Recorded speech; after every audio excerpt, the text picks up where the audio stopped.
Hey, what's going on, No Nation? It's your guy, Kelvin Hunt, editor of ChopChat.com.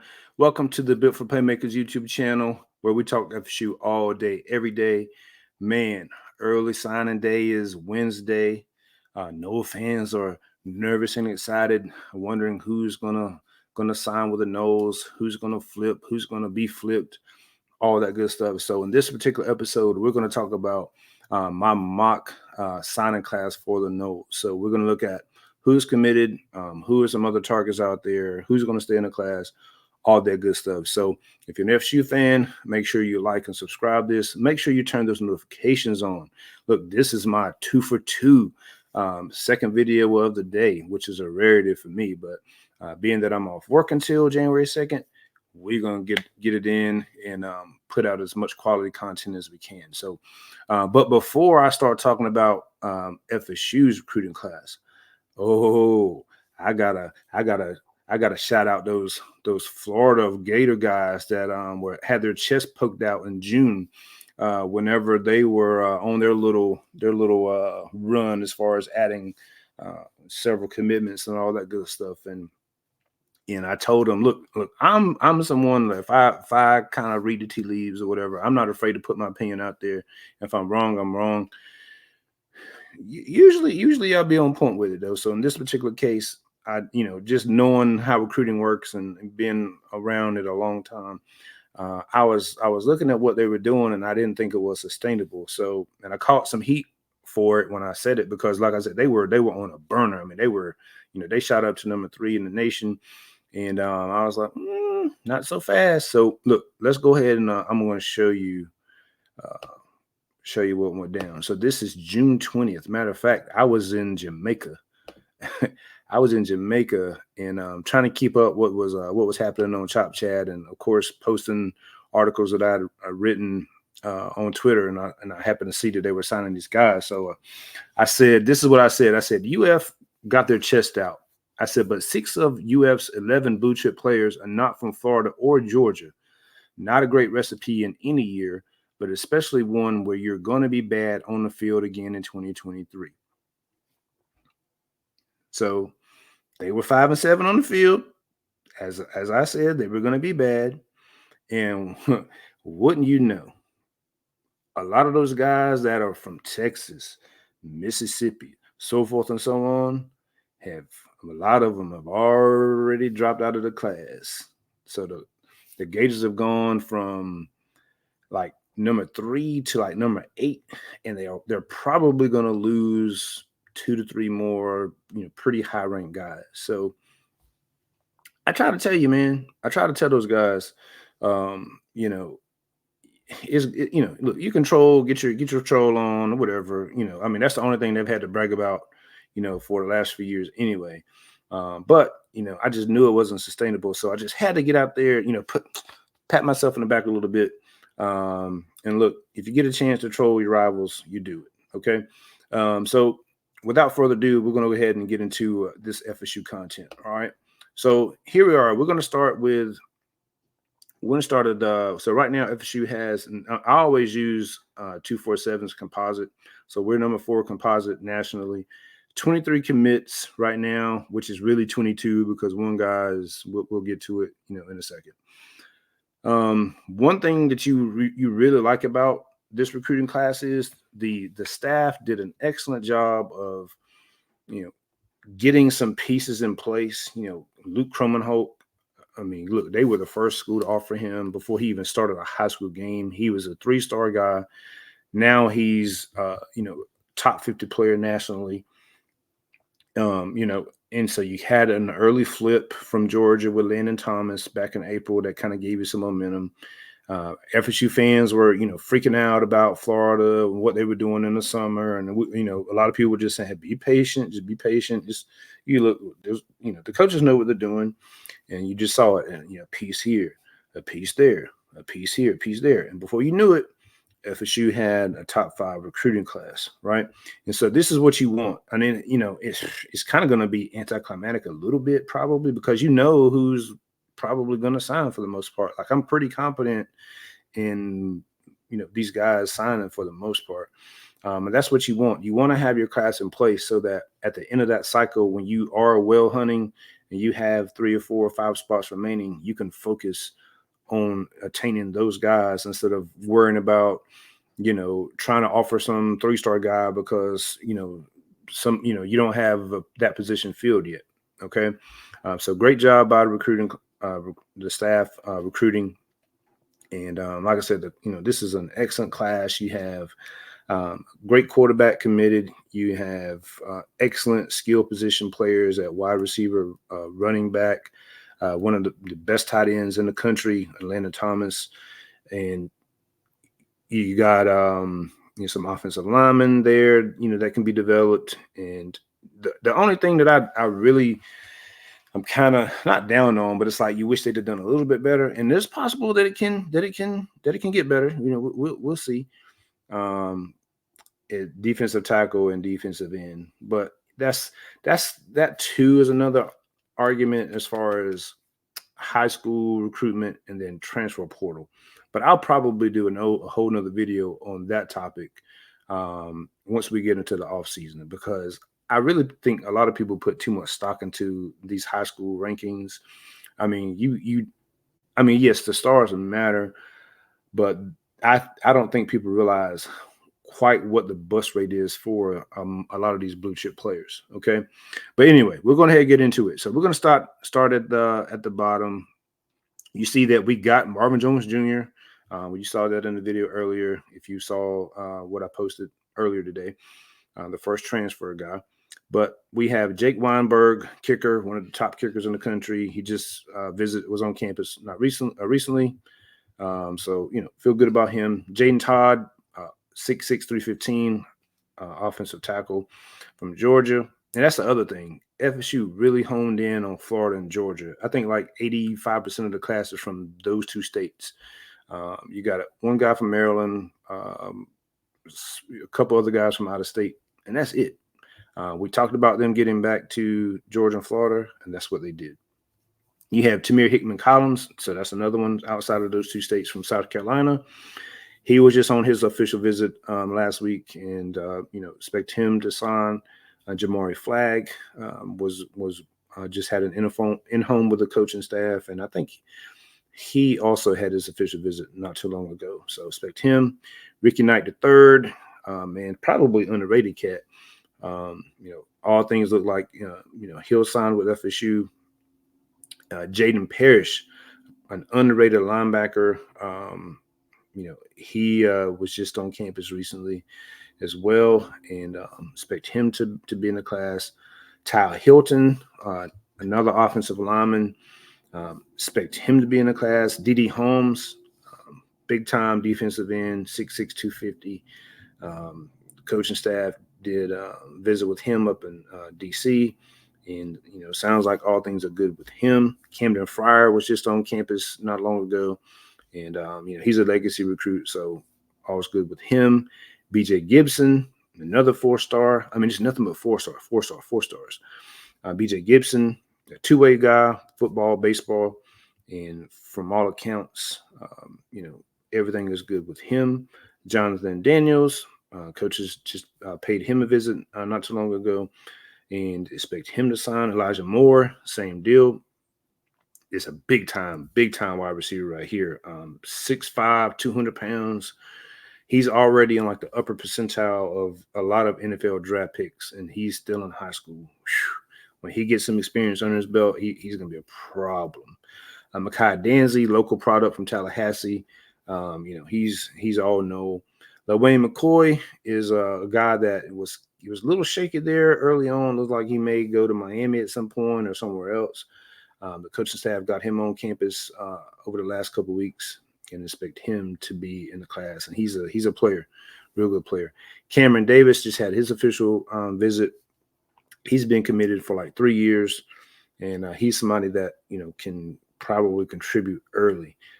Definitely expect him in the class. One of the biggest recruiters for Tribe 24. Manasseh Atiti, another offensive tackle, developmental guy, but he was just on campus recently, I think it was, and expect him to be in the class. Kai Bates just committed to the Noles on December 1st. Another blue chip secondary guy.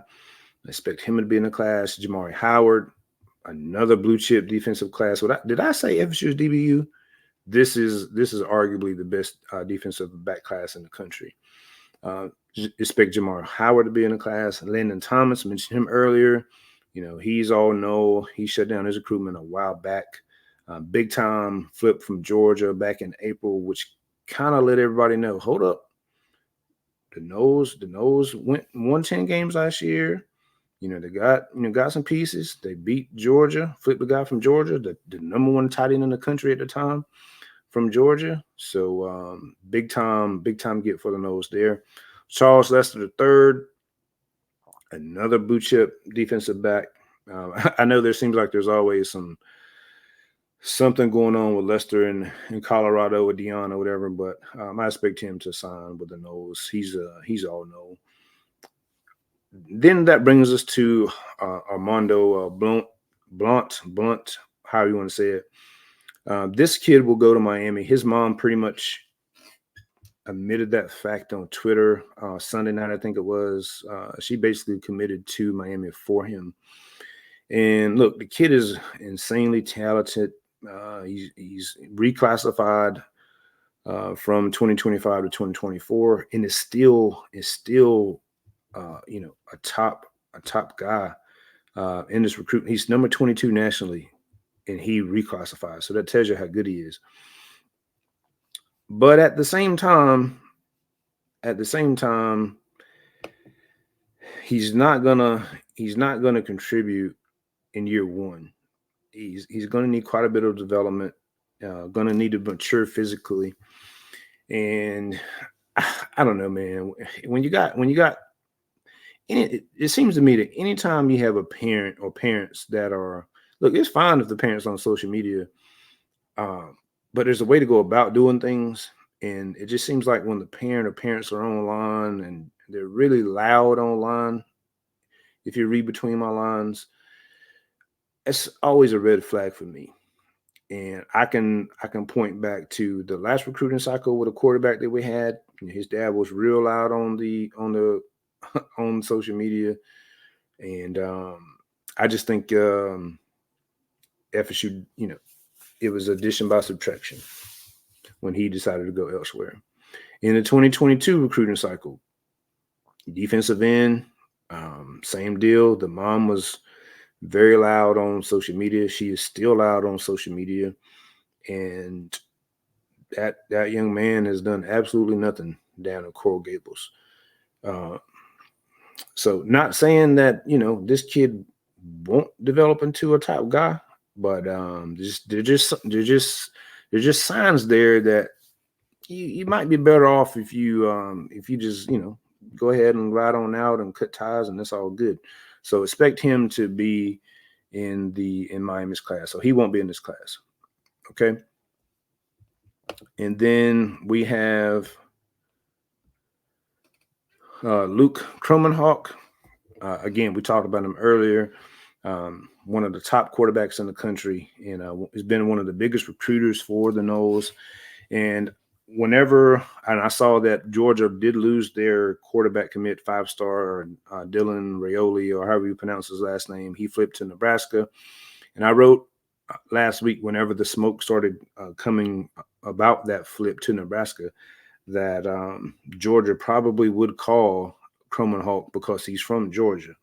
And I said that there was nothing to worry about because, the FSU staff did such a great job of getting on him early, evaluating him, offering him early, getting him committed and building that relationship. And lo and behold, Luke went on Twitter or X and posted a picture of the word loyalty and said, thanks, but no thanks. So Georgia did call, and, he said, thanks, but no thanks. He'll be a no. So that brings us to the top committed guy in the class. That's KJ Bolden. And I know there's been some people thinking that he's going to flip to Auburn or go back, go to Georgia since he's from Georgia. But I don't know. I think KJ Bolden sticks in this class. Look, he's been on campus a gazillion times. He just took his official visit. He just brought his grandparents. They had on FSU sweatshirts, and I mean, pretty much said he's gonna sign. Now, look, you, the kid from Florida that just flipped to Texas, he said he wasn't flipping anything like 2 weeks ago. So you got, we all know what happened with the other guy back in 2022. But I just think the coaching staff had done a great job in this recruitment, and I expect him to be in the class. Now, that brings us to some social media activity that happened on the timeline here recently, where KJ Bolden kind of sent the eyes emoji over at my guy LJ McCray, who's the Florida commit that we mentioned earlier. And so he's been flirting with Auburn as well. And so we'll get into that in just a second, but just something to keep an eye on. So 23 commits right now. I expect 22 of them to sign with the Noles, which leaves us with about 4 or 5 spots for some remaining high school players. And so let's go ahead and get into who those remaining targets are. Okay. So the top remaining target would be Jeremiah Smith, the number 1 player in the country, wide receiver. Ohio State been committed there for about a year. And, the narrative was, as long as Brian Hartline was the wide receivers coach at Ohio State, Jeremiah was going to Ohio State. But when I think about it, look, that was before FSU went 10-3 and then went 13-0. That was before FSU got him on campus multiple times. That was before FSU got the final official visit. That was before, he saw Keon Coleman, become a household name there earlier in the season. Everything that Mike Norvell told Jeremiah Smith a couple of years ago about how he was going to turn the program around, it happened.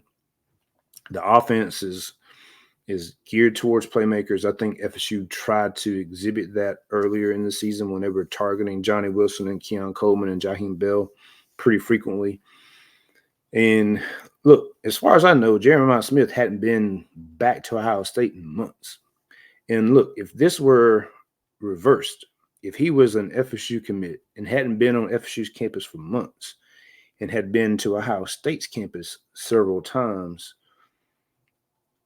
I'll be nervous. I wouldn't be confident at all that he was going to sign with Florida State if that was the case, right? So I think FSU is going to sign Jeremiah Smith. Now, he's got some teammates that are committed to Miami, but he also has a former teammate in Edwin Joseph who signed with FSU last signing recruiting cycle. So he has some ties there. And if you look at the two programs, you got Miami, you got FSU. I mean, it's really not really a comparison. One just went, where did they go? 7-5. And their coach is, let's just say he's not the best X's and O's guy. I think FSU is going to get Jeremiah Smith. That's just me. If he sticks with Ohio State, I mean, I wouldn't be shocked, but I expect him to come to FSU. The next target, and to me, is the biggest one. If I had to choose between Jeremiah Smith and LJ McCray, I would take LJ McCray all day, every day, because that is a position they got to nail, and he is a guy that can play like today. He's 6'6", 270 pounds, 6'7", 270. Defensive end, I mean, just massive human being. I mean, he makes Jared Verse look small, and he's committed to Florida. So not only would you be taking a top tier player from a rival, but you would be meeting a huge need, and he could play early. I don't think LJ McCray signs with Florida. I think it's going to come down between FSU and Auburn. He visited FSU recently. He also visited Auburn recently.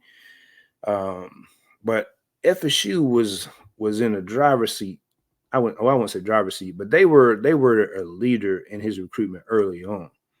And I think that holds a little bit more weight than what Obviously Auburn will probably come and try to do some huge NIL deal or whatever, but I don't know, man. And like I said, what KJ Bolden and even Charles Lester kind of jumped into that social media interaction there the other day. And look, they could have just been playing, having fun, trolling, whatever, how high school kids are. But man, listen, I wouldn't be shocked. I wouldn't be shocked if LJ McCray decided to come to the good guys. And so I'm gonna say a 51% chance LJ McCray is gonna come to FSU. If he don't come to FSU, I think he goes to Auburn. All right. And if they got both of those guys, Jeremiah Smith and LJ McCray, listen, bro. You are talking about and hold on, everybody else. You're talking about massive. I'm talking about elite recruiting class. I mean, that would just be tremendous. If they got one of the two, it would be a tremendous get. I mean, just from the sheer optics of things, you're getting the top player in the country in Jeremiah Smith, and then LJ McCray is what? Let me see. He's number 35 nationally, 5-star composite. So both of them are 5-star composites. You can't go wrong with either one of them. All right, so let's go. So then we have another reclassified guy, Amari Williams. So Amari Williams was a 2025 guy that reclassified, just as recently as like a week ago, and also took an official visit to FSU. And that is going to be the only visit he takes, according to him. And so he's listed as an edge, and he's 6'4", 215. With the reclassification, he is like 190 overall, I think it was. And, he'll be a solid get.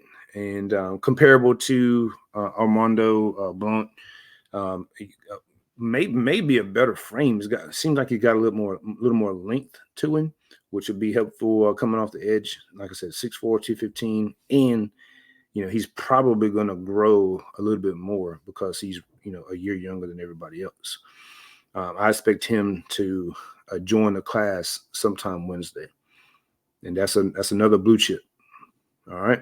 Then we have Denaz White from Concord, North Carolina, which is my neck of the woods up here in North Carolina, about 2 hours west of me, right outside of Charlotte. And Denaz, he just had his official visit a week or two ago, and he said it was between FSU, Miami, and Tennessee. And FSU is the only place he's done an official visit. So that kind of, if you read the tea leaves, that kind of tells you all you need to know there. So I would expect him to be in the class unless, something changes and he decides to stay home in North Carolina somewhere. So he's, 6'3", 6'4", 330, developmental guy. He'll need to reshape his body, lose probably 15, 20 pounds. He can be a contributor. But, that's the remaining targets, guys. I wish that they did a little bit better at defensive tackle. I know there was a guy that they were targeting from Miami, a Miami commit one time. Then there was a guy that was committed to Florida one time. I can't remember. One of those guys kind of had a mediocre senior season, and they kind of backed off of him from what I could tell. So other than defensive tackle, if they get these guys that I'm kind of predicting, this is going to be a solid class. Defensive tackle, they'll probably go to the portal anyway. And so I saw where Josh Farmer said he intends to enter the transfer portal. So if he does follow through with that, then you definitely need at least 2 defensive tackles probably for coming from the portal, that is, for 2024. Man, it's just a different game nowadays. These coaches get paid a lot of money, but their quality of life has got to be, it's got to be bad. I mean, they probably don't get any sleep. They probably stay on the phone 24/7. Probably never get to see their family.